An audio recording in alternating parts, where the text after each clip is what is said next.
Hello and welcome to another episode of Fintech Focus TV with me, Toby Babb. Today, this is a subject I'm really excited to bring to you. It's about the world of China, and no better person to speak to than Peter Best, who is the CEO of ChinaFICC. So Peter, how are you? Great, thanks for having me, Toby. Absolute pleasure, and listen, lovely to have you on the show. Been reading and hearing a little bit about ChinaFICC and the journey you've been on. I know you've got a stellar background as well, and the bio is hugely impressive. To build you up now, you've got to talk a little bit about it. Can you give us a little bit of background to yourself and the company, please?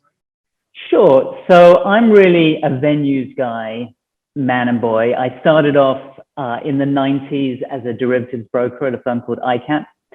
And in 2000, just, at the peak of the internet 1.0 bubble, I moved across to, electronic trading within ICAP. And we were just starting out. We didn't really know what we were doing, but I became a product manager across ICAP's trading platforms. And ICAP pretty quickly bought the big broker tech, US Treasury and European repo trading platform, and then later EBS. And I was a product manager covering both the trading systems, but also the post-trade sides of that during the 2000s, the first decades of the 2000s. Then at the end of that decade, I moved to NYSE Life, the futures exchange in London, as head of product, before returning in 2011 to ICAP. Initially as a business manager. Kid. Yeah. But what had happened is we had the credit crisis, and we had a lot of regulatory change that was coming down the pike.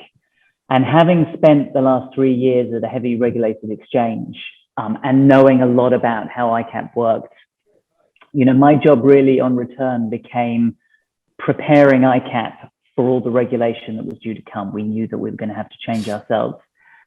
And that led to me basically quarterbacking the delivery of the ICAP SEFs, which kind of merged into the submitted to requirements.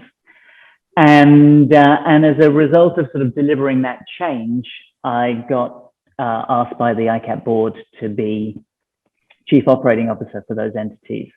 And so, I had a stint, between 2013 and 2015, in the end of 2015, of being the chief operating officer of some very heavily regulated venues.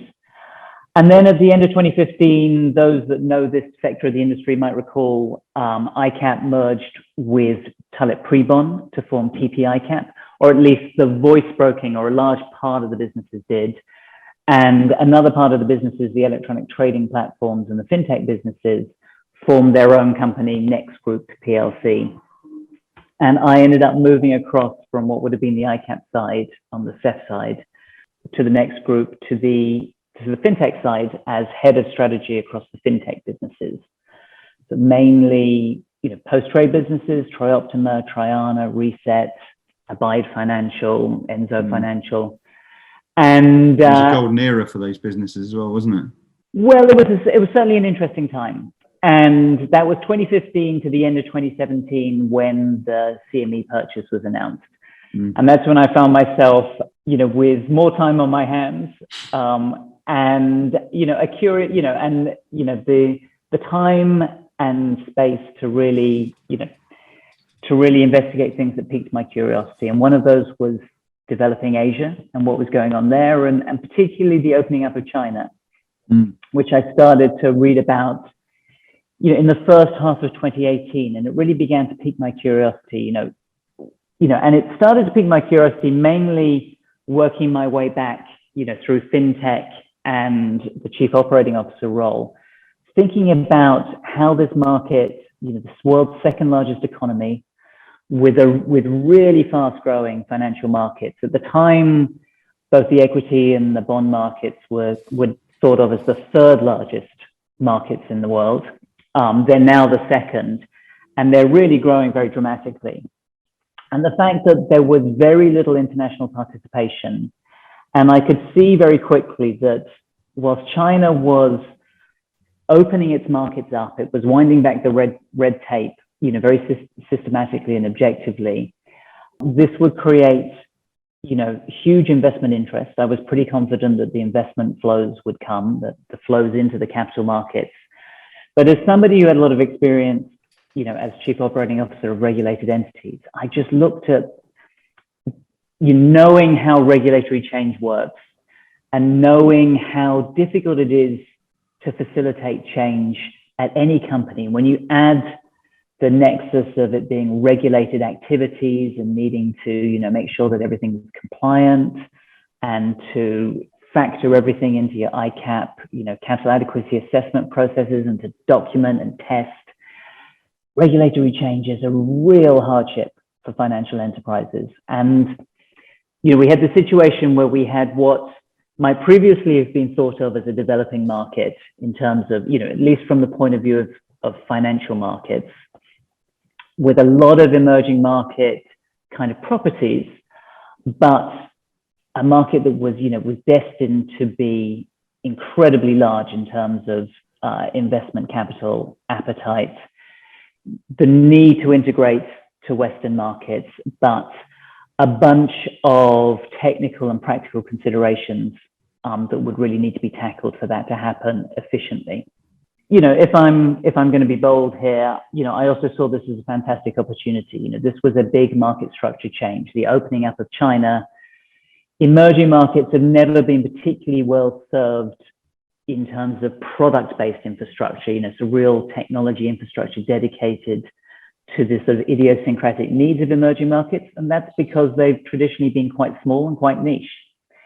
And the big punt of ChinaFICC was that with China, this was not going to be the case anymore. So this was going to be a great use case for us to build infrastructure that first seeks to serve, the purposes of connecting and trading with and settling with China's capital markets, and then potentially to other emerging markets and indeed beyond. It seems funny, doesn't it, to talk about first mover advantage and early adoption to the the second largest market in the world, but to see this sort of opportunity, I think probably comes down to I'm fascinated about how many people I'm talking to at the moment who are CEOs of really dynamic businesses who've been growing through the last few years, who come from your background, product management backgrounds. And I think it becomes a great incubator. Traditionally you'll see, I think probably the first wave of great fintech movement you saw being technologists who are coming up with really techie solutions to it. And then there was a bunch of brokers and salesmen who are coming in there and providing solutions. And actually right now, if you look at a number of the really successful businesses that are coming through, it's that product mindset that seems to serve people so well. Is it the sort of skill set that you've built there that's sort of helped around that? 100%, at least initially. I want to don't let me forget to talk about sales because it's often overlooked. But I think you're absolutely right. I think as technology hurdles get lower, for those that are dynamic and forward thinking around technology, technology becomes easier and easier. And, we have some interesting things going on with our technology. We use a low code infrastructure framework for rapid product delivery and agility and so on. But as the actual technology itself becomes easier to manage, then it becomes all about the product. It becomes about the use case. It becomes much more, you can focus much more on solving the problems rather than thinking about how you're going to deliver. So, very much, we were driven by, a product sensibility. How can we look at the problem statements across this China market, and how can we build, a product infrastructure, something that, can be replicated and used by everybody, and therefore sort of defraying the costs and the risks, across the entire marketplace, and focusing them on, one platform, and therefore create something that's very efficient and very cost effective. And so very much so being product driven. And I think this is a product world now that we live in. I think there's two different things you look at when you come from that as you say, a product world that we live in. You see people finding problems or solutions for major problems that people have, or you find products that are built to exploit opportunities and create opportunities in the marketplace. And I think you probably lean quite closely to that second. Well, actually, it's probably somewhere in between the pair of them for you, isn't it? Because there are challenges for Western financial markets and their ability to access the scale of opportunity that China that provides. And this is very much where ChinaFICC comes into it. So talk to us a little bit about those challenges. And you mentioned there about it, still feeling very much like an emerging market as well.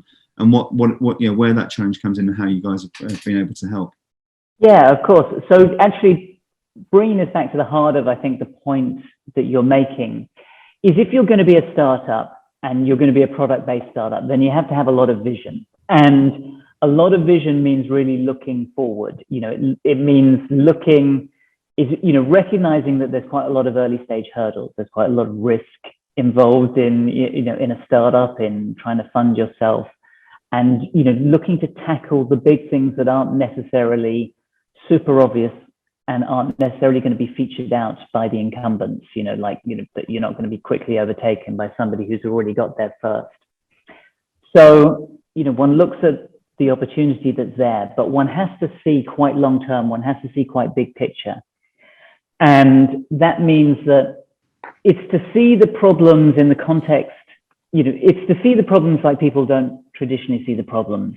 To see them how they play out going forward. To see the fact that this isn't a problem that needs to be solved once, and now I'm overusing the word problem. But what I'm thinking of when I say this is the fact that the regulation is evolving all the time. It's liberalizing all the time. It's liberalizing, with the intention of encouraging more investor capital. But, as I tried to say at the top of the call, change is always difficult to manage. So the problems that we were trying to solve needed a certain amount of innovation to solve them, in the beginning. But then they also needed to be, we need to sell the fact, we need people to recognize the fact that it's going to be a certain amount of evolution as well as we move forward. The rules are going to liberalize, they're going to change. And it's very difficult for individual entities. The pain of making a change once is bad enough. It leaves one typically battle scarred. There's a tendency to want to set and forget. And part of the value proposition is to say, no, we're in this for the long ride. We're going to keep improving and innovating and matching the regulation as it changes on behalf of all the participants in order to ensure that they get to benefit from all the regulatory changes that happen. So regulatory change, rather than being a bad thing, is actually, becomes a virtue, becomes a good thing. But you need quite a lot of vision, and that means that, the initial sales proposition is a little bit harder than one would expect. Yeah. Because, invariably, most participants have thought about how they want to access China. They have made some preparation to do it. They have got, because this is a market you can't be left behind in, they have, so they therefore have some systems and processes already in place. It was a fairly painful experience. And they're quite tempted to think, okay, it's suboptimal. There's a certain amount of cost and risk involved. It's probably not long-term, but we now have to move on to different projects, and let's not think of this as a problem anymore. So, what we are pitching is a solution for now, and it's a long-term solution, but it's not necessarily, the problem itself can be a little bit of an inconvenient truth. There is huge amount of money being left on the table. We're pitching to big entities where it's not very obvious, who suffers the most from the problems that exist. It's a little bit of everybody and no one individual. So there's a need to get the message far and wide across our target entities. And a significant procurement issue, I'd imagine, as well, with the exactly. And no one, if you're a regulated entity as well, procurement is a long, drawn-out process too. It's not straightforward. It's not easy, and no one particularly wants to embrace a new project that involves procurement as well. So that's another thing that one has to kind of swim against the tide for. So to bring this all together, you have to, at least it's my opinion, that you don't have to solve today's problems, but you have to be, if you're going to be a successful startup, you have to You have to be delivering solutions to problems that exist today and in the future. Yeah. And you have to be able to, to convince your target users that, you're there for the long haul, and that you will keep innovating, and that you will keep helping them to tackle the problems, as they evolve, to give your users, the edge they need, to succeed. You mentioned that target market, which I think is quite interesting, because as you say, it's major players who you're selling to, which has its initial issues with obviously the procurement process and such like. But also, you mentioned there the teams who've put work into it. No one's going to miss the opportunity of China, or won't be aware of the opportunity that sort of exists within China. But and I would imagine have pointed significant resource into it. It is, however, a difficult market with for people to access, and as we've said, a couple of times, significant challenges to enter. And part of it, the ever-changing chameleon of regulation that sort of comes into that as well. That's right. Where does the value that ChinaFICC's been able to deliver come into play here, and what can you do to really benefit those businesses who have teams and people in position already looking at this as well? Right. So great question. So ChinaFICC really sees itself as three different services rolled into one. So the first is, we're developing a trading platform to solve a lot of the liquidity issues that comes around access to the currency. So, and in China's case, it's two currencies, CNH and CNY. But there is a huge amount of money, portfolio return, shall we say, that's sort of being left on the table because access to the currency is quite tricky, and liquidity is a little bit challenged, a little bit difficult. So there is a huge amount of, we reckon that, the slippage that stems from currency settlement and hedging is to the tune of around $150 million a month across the buy side at the moment. So we think there's a huge amount of value in terms of portfolio returns there.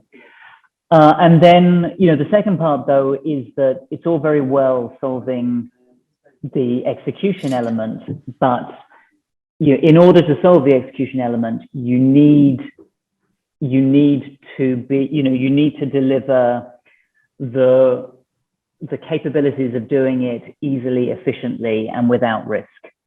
And so there's a whole bunch of workflow related, order routing related, settlement related, data related things to solve at the same time if you're going to solve the execution related issue, particularly for China and for other developing markets where they have a slightly idiosyncratic way of doing things. They have their own unique reference data sets and, and slightly unorthodox execution requirements and reporting requirements, et cetera.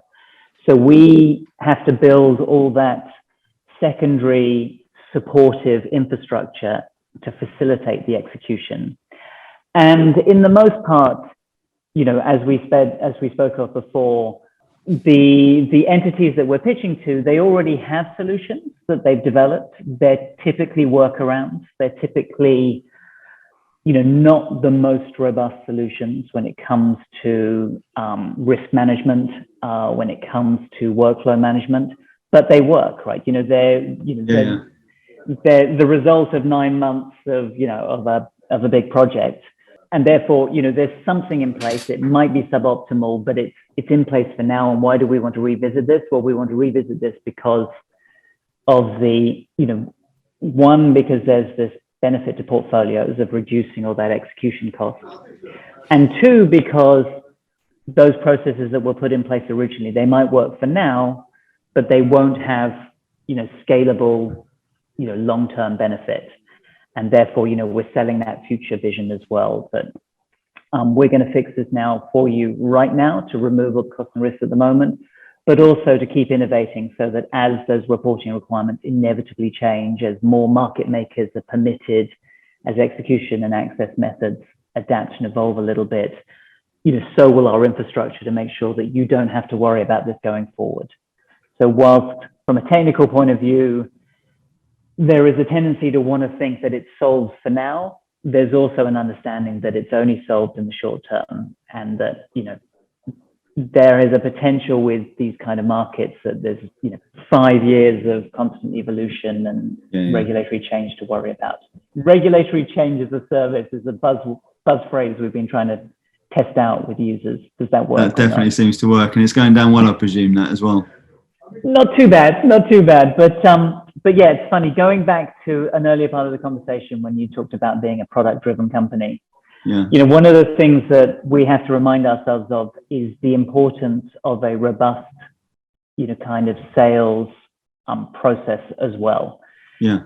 It's so easy as a startup to think that, our product is solving so much, it's solving for so much value that surely no one would refuse.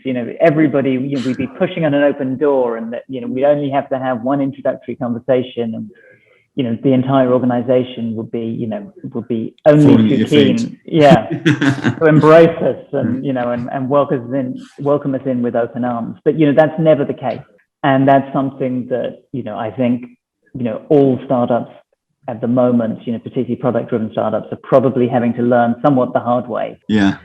That these things take time, and you have to develop your relationships, and you have to find and cultivate champions within these big firms who can help you reach the people you need to make the decisions. I think that's absolutely the case, isn't it? And big change. It sort of ties in with the procurement discussion that we've had, that this is about creating multiple champions for in one company who you're looking to get to, find out where the pain points and the opportunity points are, and get them on side to really work with you, and then making sure when the procurement process does start, that the boxes are ticked and you have all the information to hand to be able to speed that process up as quickly as you possibly can as well. 100%. And my hunch is it's so often overlooked, in fintech businesses, particularly in these B2B businesses like ours, where procurement is slow, it's hard, and just because you have a great product and you have great product ideas and you're delivering value, is not an automatic sale. Look, you're selling expertise, you're selling peace of mind, you're selling an opportunity in terms of what you're looking at. I'm very interested to see what you feel the scale of this opportunity is, because I think, look at it, and I think of the potential here for Western financial markets to move into something which is barely being touched at the moment. And if you think of the scale of opportunity for organisations who are doing this, and looking at those dealers who have the opportunity to access the buy side space, etc., we're talking about enormous potential within this. Just how big is that potential? So, well, we think it's huge, and we think there's enormous potential for savings really across the entire landscape. So for our target users, we think that there's huge value that is currently being lost, basically because of system constraints. Most of the time when you're trying to deliver something new and a little bit disruptive, you're going to have to break, you're going to have to disrupt somebody else's nice marketplace. Really the issues here are being caused simply by, a different regulatory rule set and different workflow requirements. It's not really anybody's fault. So there's big value on behalf of all potential, participants. And then, from our position as a startup, we think there's tremendous value. We think, first of all, there's tremendous value to create a new execution venue that's dedicated to emerging markets. And we think that has tremendous equity value. Secondly, we feel that there's this use case, the China use case, it's a compelling use case, to get past those procurement and technical considerations for user adoption. And therefore, it's a great way to introduce a new, much more dynamic technology base into that dealer to customer space. And I say that because, building networked infrastructure where the more nodes on the network, the more value the network has, is critical to the smooth functioning of financial markets. But this problem with these network-based solutions is that the network itself becomes so valuable, it becomes very hard to replace. And it's a sort of unspoken truth that a lot of the network technology, the third-party network technology, a lot of the service providers, much of those networks, they were put in the early 2000s when the markets first started to turn electronic. And due to technical constraints and, commercial drivers and so on, in many cases, there's a lot of technical debt out there. But the problem is that it's very hard to replace those networks, the network stickiness.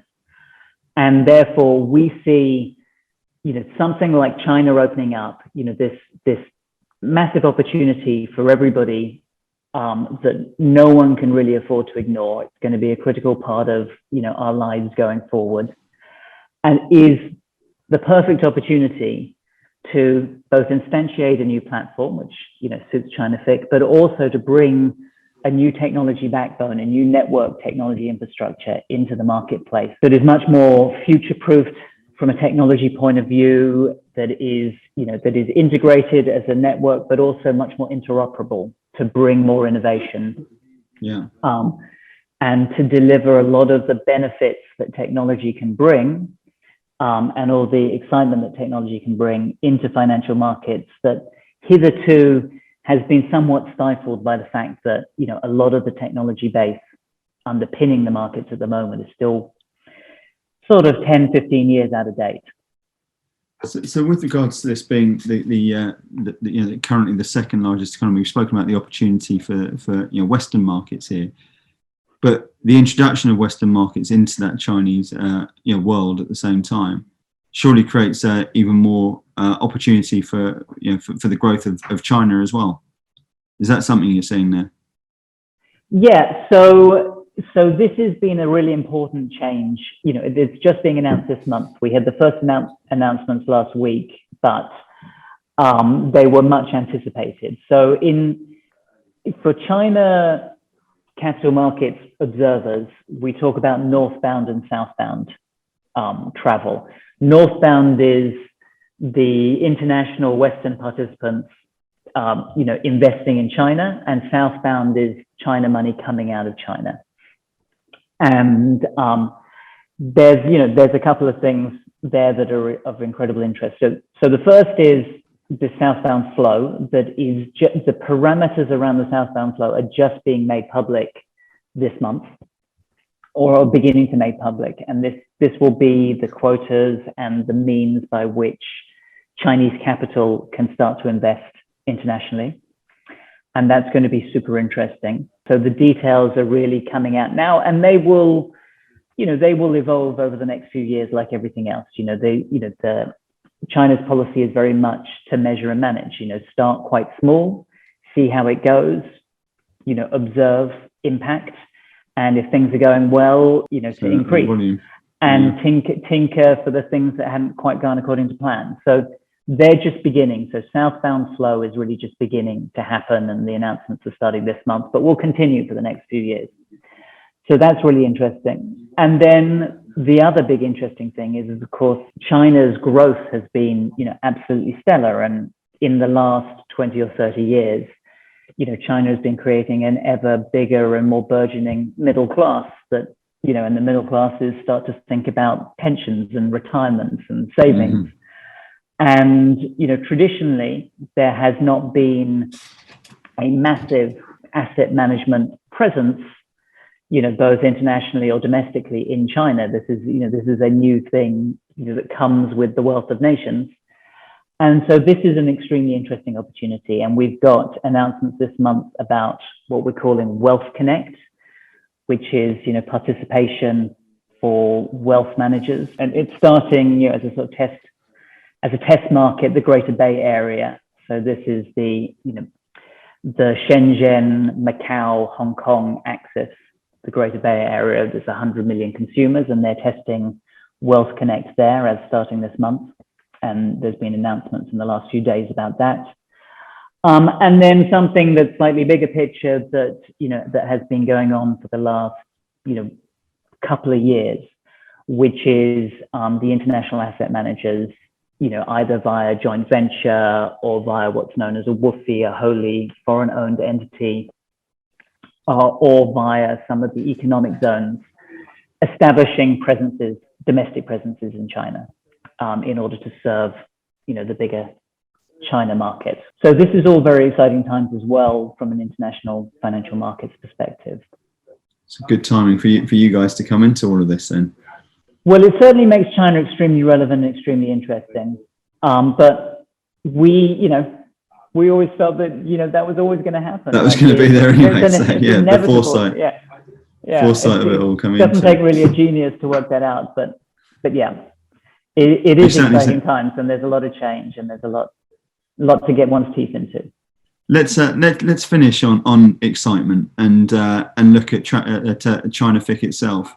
I know there's some exciting things that you've got in the pipe. You've been sort of moving through a really interesting time over the last 3 years, and lots of volatility for numerous different reasons across the markets and everything in between. What's exciting on the horizon for you, and what does the next 6 months, 12 months look like? Well, so it's very exciting for us because, for all the work we've been doing over the last 3 years, we haven't effectively launched our product yet because, we're starting off as a trading platform, and trading platforms need the regulatory permissions. So we've just begun the process of making our regulatory applications to be a recognized trading platform, starting with Singapore and Hong Kong, and then seeking to leverage the licenses we receive there to receive recognition in Europe and the UK and the US and other markets, Japan, etc. We have significant work streams going on to make the regulatory applications. These are not trivial, and they take several months. They take 6 to 9 months. So we are about 6 months away from what we think is receiving our licenses and being allowed to actually go fully into production. So we are on this kind of march to go live. So very exciting for us. So all the talk is about to come to fruition. That's got to be an amazing feeling for you as well, hasn't it, after putting all that sort of work into it? Yeah, amazing and a little bit scary too. Well, my youngest daughter keeps on talking about being nervous-sighted at the moment, and I think that's probably a sensible moniker to put on something like this as well, as you launch towards it. I'm excited for you. Thank you. Sounds like an amazing business. I love the areas where you're just seeing sort of the potential of business opportunity in this space, and there are there's more and more that come up all the time. I knew I was looking forward to this. I know we've been having it in the pipe for a while as you've sort of gone over your travels and everything. We've got summer out the way, so I've been looking forward to it, and you haven't disappointed, Peter. You'll be pleased to hear. Listen, there'll be people here who want to find out more and sort of see about this opportunity. Who should be talking to you right now, and what's the best way for them to get in touch with you? So we're pretty much happy to talk to anybody because we think that we're beneficial to pretty much everybody. We spend most of our time targeting the buy side, real money asset managers, because there's a lot of flow going on there, and they're really the demand that unlocks everybody else in the market. But we're happy to hear from absolutely anybody and everybody.